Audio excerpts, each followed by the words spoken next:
నమస్తే, welcome to Bharat now. ముందుగా headlines.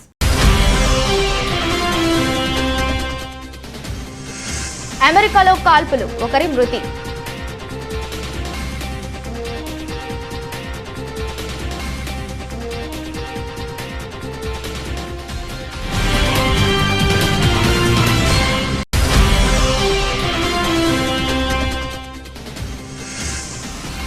హిజాబ్ versus కండువా, కర్ణాటక సర్కార్ కీలక ఉత్తర్వులు.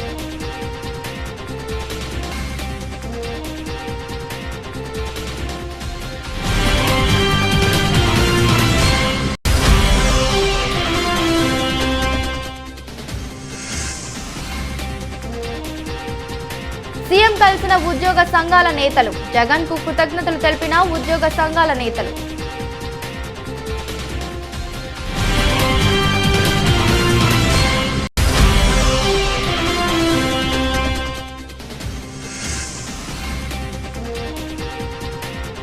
ఆ మధుర గానం మూగబోయింది. భారత కోకిల లత మంగేష్కర్ ఇక లేరు.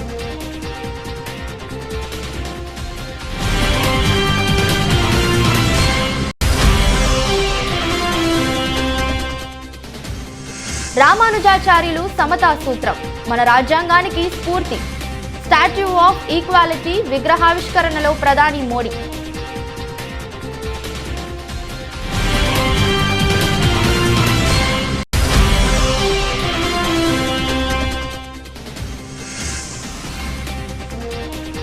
వేలంలో తగ్గేదేలే, ఆ ముగ్గురిపై కన్నేసిన చెన్నై సూపర్ కింగ్స్.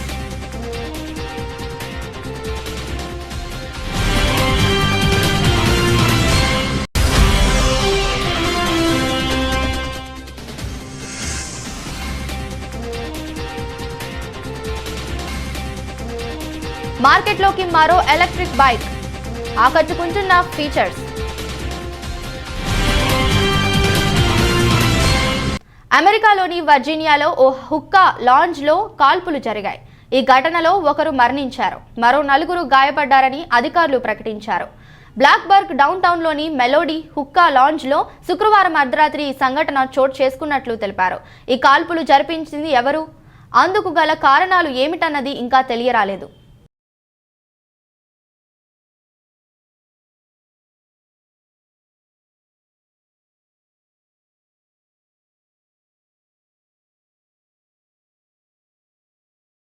కర్ణాటకలో హిజాబ్ వివాదం పార్టీల పరస్పర రాజకీయ విమర్శలకు దారితీసిన సంగతి తెలిసిందే.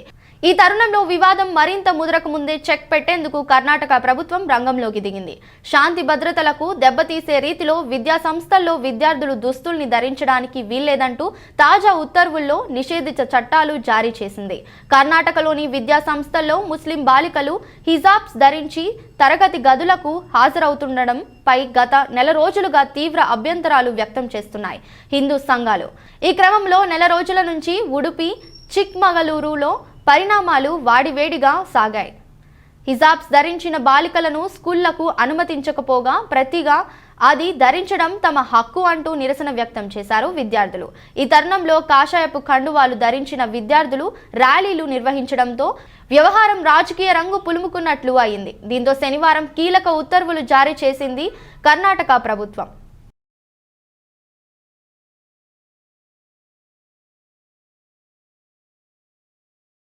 రామానుజాచార్యులు విగ్రహం జ్ఞానం, ధ్యానానికి ప్రతీక అని ప్రధాని నరేంద్ర మోడీ కొనియాడారు. రామానుజాచార్యులు బోధనలు అనుసరణీయమన్నారు. రామానుజాచార్యుల విగ్రహం ఆయన ఆదర్శాలకు ప్రతీక అని, దేశ సంస్కృతిని మరింత బలోపేతం చేస్తుందని తెలిపారు. రామానుజాచార్యుల విగ్రహం జ్ఞానం, ధ్యానానికి ప్రతీక అని ప్రధాని నరేంద్ర మోడీ కొనియాడారు. రామానుజాచార్యులు బోధనలు అనుసరణీయమన్నారు. రామానుజాచార్యుల విగ్రహం ఆయన ఆదర్శాలకు ప్రతీక అని, దేశ సంస్కృతిని మరింత బలోపేతం చేస్తుందని తెలిపారు. సమాజంలో అందరికీ సమాన అవకాశాలు దక్కాలని ప్రధాని మోడీ ఆకాంక్షించారు. అందరూ సమానంగా అభివృద్ధి చెందాలంటే ఐకమత్యంతో సాగాలన్నారు. సబ్కా సాత్ సబ్కా వికాస్ నినాదంతో తమ ప్రభుత్వం పనిచేస్తుందని తెలిపారు.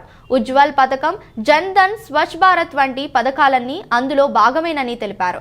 రామానుజాచార్య విశిష్ట ద్వైత కర్త అని కొనియాడారు. ప్రధాని నరేంద్ర మోడీ ఆయన బోధనల్లో ఒకవైపు జ్ఞాన సముపార్జనకు మార్గాలున్నాయని, మరోవైపు భక్తి మార్గాన్ని ఎలా అనుసరించాలో తెలిపారని సన్యాసాన్ని స్వీకరించి సిద్ధి పొందడానికి ఒక పరంపరను సృష్టించిన మహానుభావుడు రామానుజాచార్యుడు అని ప్రధాని అన్నారు.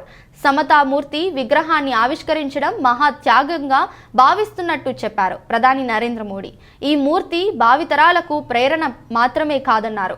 భారతీయ ప్రాచీన మూలాలను బలపరిచేందుకు కూడా దోహదం చేస్తుందని పూర్తి విశ్వాసం తనకుందన్నారు. साथियों, दुनिया की अधिकांश सभ्यताओं में, अधिकांश दर्शनों में किसी विचार को या तो स्वीकार किया गया है या फिर उसका खंडन किया गया है. लेकिन भारत एक ऐसा देश है जिसके मनीषियों ने ज्ञान को खंडन, मंडन, स्वीकृति, अस्वीकृति इससे ऊपर ही उठा करके देखा. स्वयं उससे ऊपर उठे,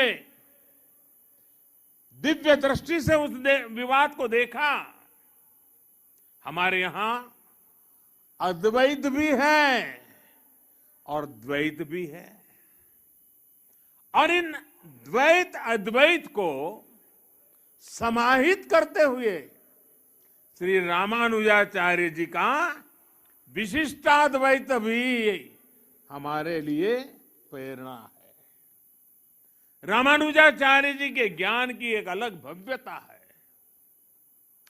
साधारण दृष्टि से जो विचार परस्पर विरोधाभासी लगते हैं, रामानुजाचार्य जी उन्हें बड़ी सहजता से एक सूत्र में पिरो देते हैं. उनके ज्ञान से, उनकी व्याख्या से सामान्य मानवी भी उससे जुड़ जाता है. आप देखिए, एक और తెలుగు సినిమాపై ప్రధానమంత్రి నరేంద్ర మోదీ ప్రశంసలు కురిపించారు. తెలుగు చిత్ర పరిశ్రమ ప్రపంచ వ్యాప్తంగా ఖ్యాతి గడించిందన్నారు. 216 అడుగుల శ్రీరామానుజ విగ్రహాన్ని ఆవిష్కరించిన మోదీ అనంతరం ప్రసంగించారు. ఈ సందర్భంగా ఆయన మాట్లాడుతూ తెలుగు సినిమా సిల్వర్ స్క్రీన్ పై అద్భుతాలు సృష్టిస్తుందన్నారు. సిల్వర్ స్క్రీన్ నుంచి ఓటీటీ వరకు తెలుగు సినిమాలపై ప్రపంచ వ్యాప్తంగా చర్చ జరుగుతుంది.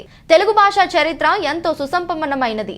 కాకతీయుల రామప్ప ఆలయానికి యునెస్కో గుర్తింపు రావడం గర్వకారణం. పోచంపల్లి చేనేత వస్త్రాలు ప్రపంచ వ్యాప్తంగా ఖ్యాతి గడించాయి అంటూ ప్రశంసలు జల్లు కురిపించారు. ప్రస్తుతం మోదీ చేసిన ఈ కామెంట్స్ వైరల్ గా మారాయి. और साथियों, आज जब मैं तेलंगाना में हूं तो इस बात का जिक्र भी जरूर करूंगा कि कैसे तेलुगु कल्चर ने भारत की विविधता को सशक्त किया है. तेलुगु कल्चर की जड़ों का विस्तार सदियों में फैला हुआ है. अनेक महान राजा रानियां इसके ध्वजवाहक रहे हैं. सातवाहन हो, काकातिया हो या विजयनगर साम्राज्य, सभी ने तेलुगु संस्कृति की पताका को बुलंद किया. महान कवियों ने तेलुगु संस्कृति को समृद्ध किया है. पिछले वर्ष ही तेलंगाना में स्थित 13वीं शताब्दी के काकातिया रुद्रेश्वर रामप्पा मंदिर को यूनेस्को विश्व धरोहर स्थल घोषित किया गया है. वर्ल्ड टूरिज्म ऑर्गेनाइजेशन ने पोचमपल्ली को भी भारत के सबसे बेहतरीन टूरिज्म विलेज का दर्जा दिया है. पोचमपल्ली की महिलाओं का हुनर पोचमपल्ली साड़ियां के रूप में विश्वविख्यात है. ये वो संस्कृति है जिसने हमें हमेशा सद्भाव, भाईचारा और नारी शक्ति का सम्मान करना सिखाया है. तेलुगु संस्कृति की इस गौरवशाली परंपरा को आज तेलुगु फिल्म इंडस्ट्री भी पूरे आन बान शान से आगे बढ़ा रही है. तेलुगु सिनेमा का दायरा सिर्फ उतना ही नहीं है जहां तेलुगु बोली जाती है. इसका विस्तार पूरे विश्व में है। सिल्वर स्क्रीन से लेकर ओटीटी प्लेटफॉर्म्स तक इस क्रिएटिविटी की चर्चा छाई हुई है। भारत के बाहर भी खूब प्रशंसा हो रही है। तेलुगु भाषी लोगों का अपनी कला और अपनी संस्कृति के प्रति ये समर्पण सभी के लिए प्रेरणा समान है। ఇక్రిసాట్ లో ప్రధాని మోదీ వివిధ కార్యక్రమాలలో పాల్గొన్నారు. వ్యవసాయ శాస్త్రవేత్తలను ఉద్దేశించి మోదీ ప్రసంగించారు. స్వర్ణోత్సవ శుభాకాంక్షలను తెలిపారు. ఆజాదీకి అమృతోత్సవ వేళ ఇక్రిసాట్ స్వర్ణోత్సవాలను జరుపుకుంటుందన్నారు. సంస్థ ప్రారంభం నుంచి ఇప్పటి వరకు పనిచేసిన వారందరికీ ఆయన అభినందనలు తెలిపారు. మెట్ట ప్రాంత రైతులకు ఇక్రిసాట్ పరిశోధనలు ఎంతగానో ఉపయోగపడ్డాయని అన్నారు. టెక్నాలజీ మార్కెట్తో అనుసంధానించి వ్యవసాయాన్ని లాభదాయకంగా మార్చేందుకు ఇక్రిసాట్ కృషి చేస్తుందని ఆయన అన్నారు. వాతావరణ మార్పుల కేంద్రం రైతులకు ఎంతో ఉపయోగకరమన్నారు. जब भारत ने आजादी के 100 वर्ष मनाएगा तो आप 75 वर्ष में होंगे। जैसे भारत ने अगले 25 वर्षों के लिए नए लक्ष्य बनाए हैं, उन पर काम करना शुरू कर दिया है, वैसे ही अगले 25 वर्ष इक्रिसैट के लिए भी उतने ही अहम है। साथियों, आपके पास 5 दशकों का अनुभव है। इन 5 दशकों में आपने भारत सहित दुनिया के एक बड़े हिस्से में कृषि क्षेत्र की मदद की है। आपकी रिसर्च, आपकी टेक्नोलॉजी ने मुश्किल परिस्थितियों में खेती को आसान और सस्टेनेबल बनाया है। अभी मैंने जो टेक्नोलॉजी डिस्प्ले देखा उसमें इक्रिसैट के प्रयासों की सफलता नजर आती है। पानी और मिट्टी का मैनेजमेंट हो, क्रॉप वैरायटी और प्रोडक्शन प्रैक्टिसेस में सुधार हो, ऑन फार्म डायवर्सिटी में बढ़ोतरी हो। మంత్రివర్గ ఉపసంఘంతో 2 రోజుల పాటు సుదీర్ఘంగా జరిగిన చర్చలు ఫలించడంతో పీఆర్సీ సాధన సమితి సమ్మె నిర్ణయాన్ని ఉపసంహరించుకుంది. ప్రభుత్వం తమ కోరికలను మన్నించడంతో సమ్మెలోకి వెళ్లడం లేదని నేతలు ప్రకటించారు. దీనిలో భాగంగా ఈ రోజు పీఆర్సీ సాధన సమితి సీఎం జగన్ ను కలిశారు. చర్చలు సఫలం కావడంతో ముఖ్యమంత్రితో ఉద్యోగ సంఘాల నేతలు భేటీ అయి కృతజ్ఞతలు తెలిపారు.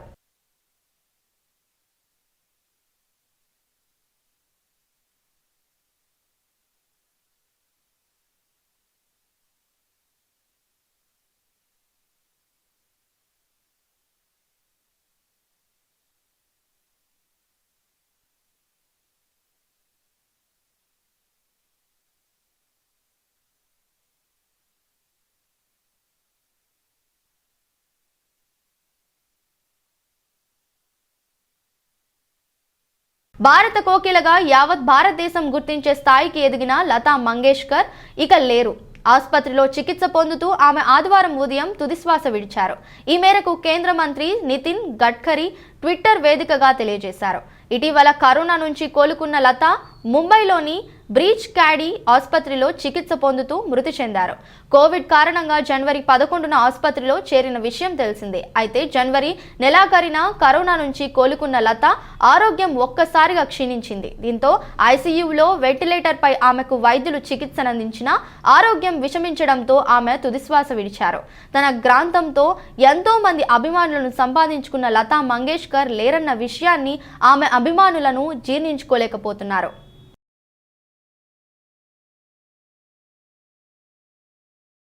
గన్నవరం విమానాశ్రయంలో కేంద్ర మంత్రి భగవత్ కిషన్ రావు కరాడా స్వాగతం పలికిన బీజేపీ రాష్ట్ర అధ్యక్షుడు శ్రీ సోము వీర్రాజు, బీజేపీ నేతలు.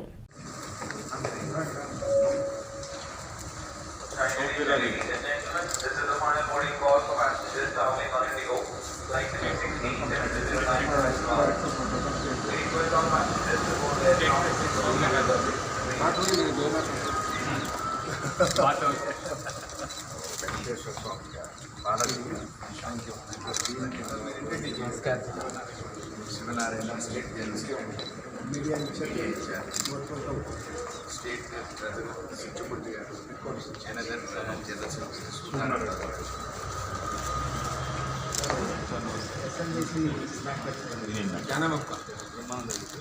यूनियन बैंक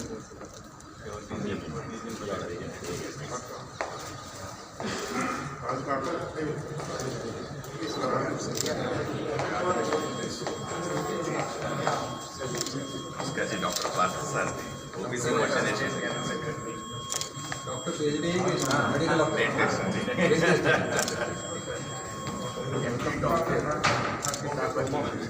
ओबीसी मोर्चनैजेशन state general Yadav state general secretary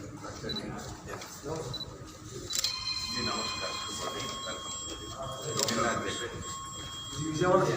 state vice president BJP Malathi राणी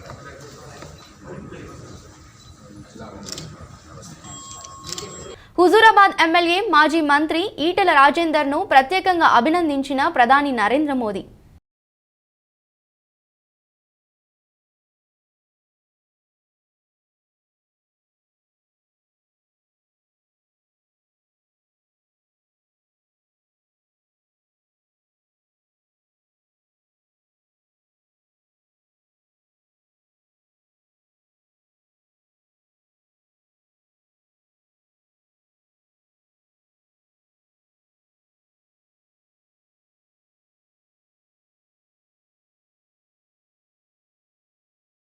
ప్రతి ఒక్కరూ ఆధ్యాత్మిక చింతను అలవర్చుకోవాలని టీపీసీసీ అధ్యక్షుడు రేవంత్ రెడ్డి ప్రజలకు సూచించారు.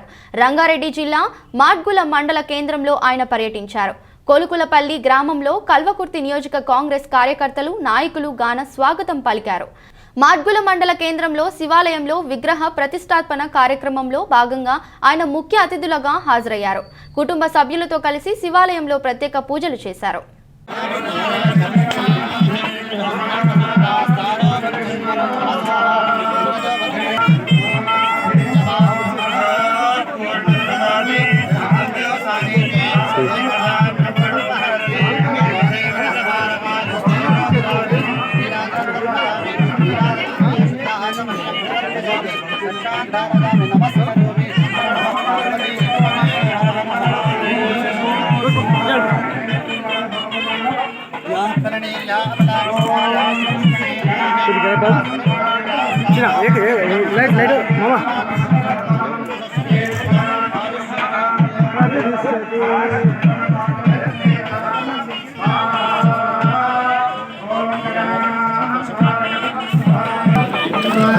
ప్రపంచ క్యాన్సర్ దినోత్సవం సందర్భంగా మహాత్మా గాంధీ క్యాన్సర్ హాస్పిటల్ మరియు రీసెర్చ్ ఇన్స్టిట్యూట్ ఆధ్వర్యంలో క్యాన్సర్ అవగాహన వాక్ జరిగింది.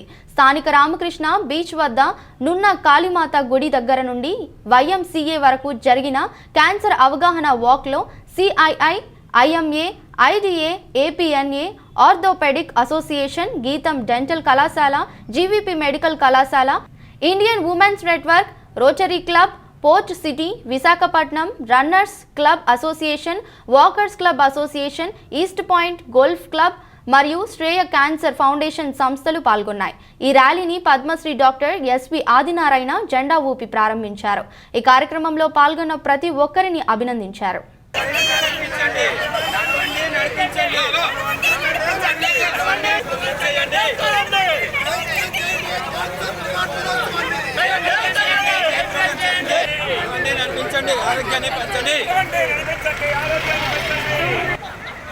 మీరు అమ్మదే బందికి ముందుకి కాదా అనియా రేచనా పక్క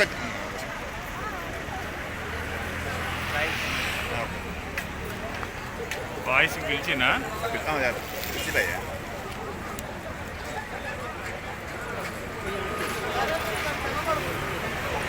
బాగా చెప్తాను సెంటర్కి పోదాం. Mahatma Gandhi cancer hospital research institute Visakhapatnam ఈరోజు మహాత్మా గాంధీ క్యాన్సర్ హాస్పిటల్ చాలా స్వచ్ఛంద సంస్థలతోనూ ప్రొఫెషనల్ బాడీస్తో కలిపి ఈరోజు ఈ క్యాన్సర్ అవగాహన ర్యాలీ అనేది నిర్వర్తిస్తున్నాము. ఎందుకంటే క్యాన్సర్ గురించి ప్రజలకి ప్రభుత్వానికి అవగాహన కలిగించడం కోసం, ఎంత పెద్ద ప్రాబ్లం మన ముందు ఉందో తెలియజేయడం కోసం, దీనికి సంబంధించిన ఎటువంటి జాగ్రత్తలు మనం తీసుకోవాలి ఫ్యూచర్ జనరేషన్స్ కోసం అని తెలియజేయడం కోసమే ఈ అవగాహన నిర్వర్తిస్తున్నాము. 30% క్యాన్సర్ మరణాలను పూర్తిగా నివారించవచ్చు. 30% తొలి దశల్లో గుర్తిస్తే మనల్ని మనం కాపాడుకోవచ్చు. అలాగనే క్యాన్సర్ వచ్చిన తర్వాత కూడా పూర్తి ట్రీట్మెంట్ మనకి ఇప్పుడు అందుబాటులోనే ఉంది అని తెలియజేయడం కోసం, అలాగనే ప్రపంచంలో ఉన్న అన్ని దేశాల్లోనూ అంతమంది రకాలైన ప్రజలకు కూడా క్యాన్సర్ నివారణ చికిత్సా విధానాలు అందుబాటులోకి తీసుకురావాలని గవర్నమెంట్కి పిలుపునిస్తూ ఈ ప్రపంచవ్యాప్తంగా ఈ క్యాన్సర్ దినం సెలబ్రేట్ చేస్తూ ఉంటారు. మా మీడియా మిత్రుల ద్వారా కూడా ఇన్ఫర్మేషన్ ప్రజలకు అందజేసినట్టయితే చాలా ప్రజలకు చాలా ఉపయోగపడుతుందని మేము భావిస్తున్నాం. Thank you so much. Vizianagaram రామతీర్థంలో ట్రస్ట్ బోర్డు కార్యకలాపాలలో ఎమ్మెల్యే బడ్డుకొండ అప్పలనాయుడు జోక్యాన్ని ఖండిస్తున్నామని కేంద్ర మాజీ మంత్రి అశోక్ గజపతిరాజు అన్నారు. తనను వ్యక్తిగతంగా విమర్శించిన ఎమ్మెల్యే బడ్డుకొండ వ్యాఖ్యలు ఆయన విఘ్నతకే విడిచిపెడుతున్నామన్నారు. రామతీర్థం ట్రస్ట్ బోర్డు నిబంధనలను అధికారులు పూర్తిగా తుంగలో తొక్కుతున్నారని మండిపడ్డారు. ట్రస్ట్ బోర్డు ప్రమాణ స్వీకారం తేదీన ఏ అధికారంతో ఎమ్మెల్యే నిర్ణయిస్తారని ప్రశ్నించారు. ఈవో తనపై లేఖల యుద్ధం చేస్తున్నారని, మతపరమైన అంశాల్లో ప్రభుత్వ జోక్యం మితి మీరిపోయిందన్నారు. ఉద్యోగుల పట్ల ప్రభుత్వ తీరు దుర్మార్గమని, ఉద్యోగుల బాగోగులు పట్టించుకోవటంలో ప్రభుత్వం పూర్తిగా విఫలమైందని అశోక్ గజపతిరాజు విమర్శించారు. ఏదో అక్కడక్కడ కొన్ని ఘర్షణలు అయిన మాట వాస్తవం, కానీ ఇంత లాంగ్ లెంత్ ఆఫ్ టైం ఇంత ఇది ఎక్కడ జరగల. ప్రభుత్వం కూడా పారదర్శకతో పని చేయగలం జరుగుతూ వచ్చింది. జియోలు నెట్ పై పెట్టడం, ఇప్పుడు అది కూడా రివర్స్ గేర్ నడుస్తుంది. రహస్యమట, అతి రహస్యమట. ఇది ప్రజాస్వామ్యానికి మంచిది కాదు అని మా భావన. అసలు ట్రస్ట్ బోర్డు దేనికోసం పెడతారు?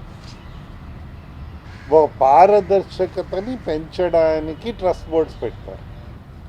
అనంతపురం ఈరోజు ఉదయం ఆదర్శ నగర్ యందు శ్రీ అమ్మ మారెమ్మ దేవాలయం నూతన దేవాలయంను వైఎస్ఆర్ పార్టీ ఎమ్మెల్యే అనంత వెంకటరామిరెడ్డి ఆలయంను సందర్శించి పూజా కార్యక్రమంలో పాల్గొన్నారు. ఈ కార్యక్రమంలో మున్సిపల్ చైర్మన్ వాసిం మరియు ఇతర నాయకులు పాల్గొన్నారు. దేవాలయం ప్రధాన సభ్యులు మీడియాతో పాల్గొన్నారు. సూర్యనారాయణ, తిరుపాల్ నాయక్, లక్ష్మీ నాయక్ ఇతర సభ్యులు మీడియా ముందు పాల్గొన్నారు.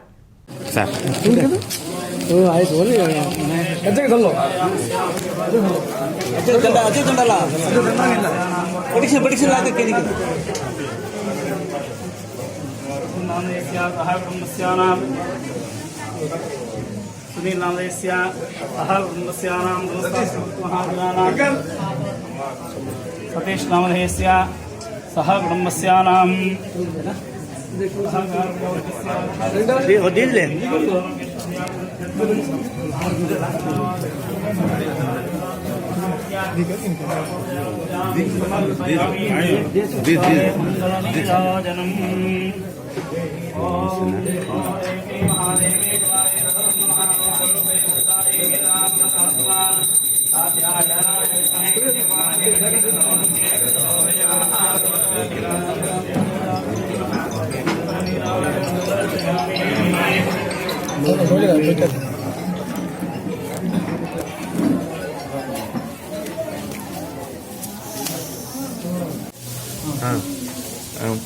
గ్రామ ప్రజలకందరికీ కూడా విన్నపము. ఇక్కడ ఆదర్శ నగర్ అనంతపురం పట్టణంలో శ్రీ మాజీ మంత్రి రఘువీరారెడ్డి ఇంటి పక్కన మా శ్రీ మారెమ్మ దేవాలయము వెలిసి ఉన్నది. దాదాపు 3 రోజులుగా హోమాలు, తర్వాత హోమాలు పూజలు జరుగుతున్నాయి. ఈరోజు పొద్దున తెల్లవారుజాము కాడ 3:30 నుంచి 4:40 వరకు అమ్మవారి విగ్రహాన్ని ప్రతిష్ఠ చేయడం జరిగింది. కుంభాభిషేకం జరగడం జరిగింది. తర్వాత కలశ పూజలు జరగడం జరిగింది.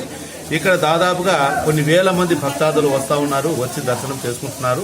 ఈ అమ్మవారి మహిమని దాదాపుగా అమ్మవారికి ఏ వస్తువు కావాలన్నా కూడా అవన్నీ కూడా అమ్మవారు దయతోటి ఆమె కావాల్సినటువన్నీ కూడా సమకూర్చుకొని ఇక్కడ ఐపీఎల్ 2022 మెగా వేలంకు అంతా సిద్ధమైంది. ఫిబ్రవరి 12, 13 తేదీల్లో మెగా వేలాన్ని బీసీసీఐ నిర్వహించనుంది. కాగా ఈ వేలంలో 590 మంది ఆటగాళ్లు పాల్గొనబోతున్నారు. ఇక ఐపీఎల్ మెగా 2022 వేలంకు ముందు చెన్నై సూపర్ కు సంబంధించిన ఓ వార్త సోషల్ మీడియాలో చక్కర్లు కొడుతుంది. రానున్న వేలంలో సిఎస్కే డూప్లెసిస్, దీపక్ చాహర్, శార్దుల్ ఠాకూర్ను మళ్లీ దక్కించుకోవడానికి ప్రయత్నాలు చేస్తున్నట్లు తెలుస్తోంది. వేలంకు ముందు డూప్లెసిస్, దీపక్ చాహర్, శార్దుల్ ఠాకూర్ను సిఎస్కే రిటైన్ చేసుకోలేదు. వేలంలో మా వ్యూహాన్ని బయటకు చెప్పడం సరైనది కాదు. అయితే సిఎస్కేకు ఎక్కువ కాలం సేవలందించిన ఆటగాళ్లను తిరిగి దక్కించుకోవడానికి ప్రయత్నిస్తాం. కానీ మేము టార్గెట్ చేసుకున్న పేర్లను నేను బయటకు వెల్లడించాలి అనుకోవడం లేదు. చాలా మంది ఆటగాళ్లు ఎక్కువ కాలం జట్టుకు సేవలు అందించారు. అయితే రీటెన్షన్ నిబంధనల కారణంగా మేము వదులుకోవాల్సి వచ్చింది అని చైనా సూపర్ కింగ్స్ ప్రతినిధి ఒకరు పేర్కొన్నారు. సిఎస్కే వేలానికి ముందు రవీంద్ర జడేజా, మెయిన్ అలీ, ఎంఎస్ ధోని, రుతురాజ్ గైక్వాడ్లను రిటైన్ చేసుకుంది.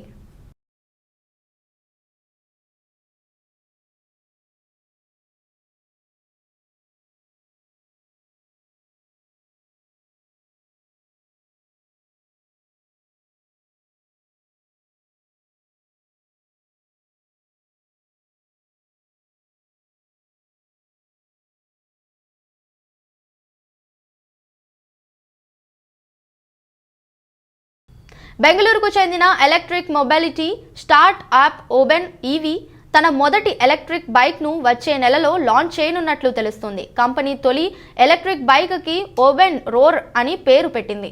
ఈ ఎలక్ట్రిక్ బైక్ ను ఒకసారి ఛార్జ్ చేస్తే 200 కిలోమీటర్లు దూసుకెళ్తున్నట్లు కంపెనీ తన పోర్టల్లో తెలిపింది.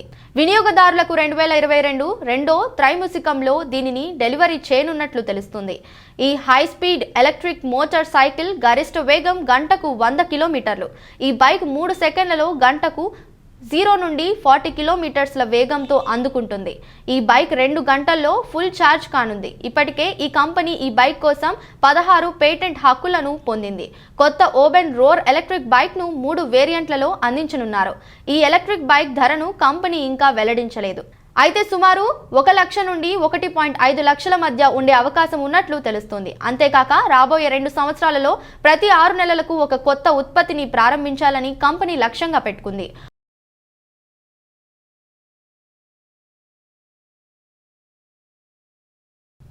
వార్తలు ముగించే ముందు మరోసారి హెడ్లైన్స్.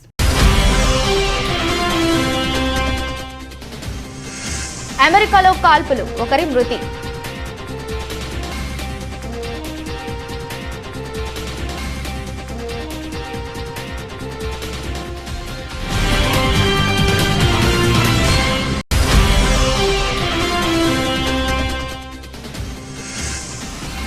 హిజాబ్ వర్సెస్ కండువా, కర్ణాటక సర్కార్ కీలక ఉత్తర్వులు.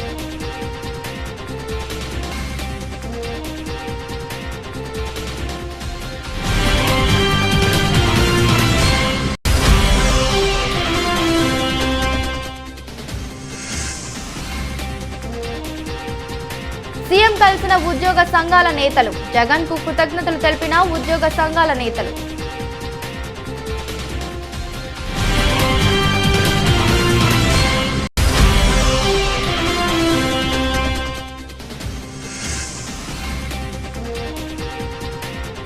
ఆ మధుర గానం మూగబోయింది. భారత కోకిల లతా మంగేష్కర్ ఇక లేరు.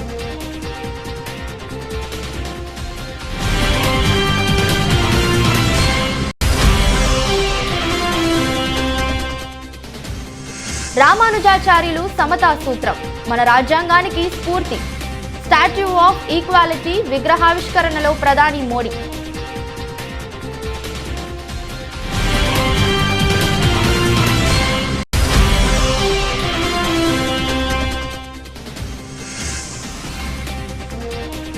వేలంలో తగ్గేదేలే, ఆ ముగ్గురిపై కన్నేసిన చెన్నై సూపర్ కింగ్స్.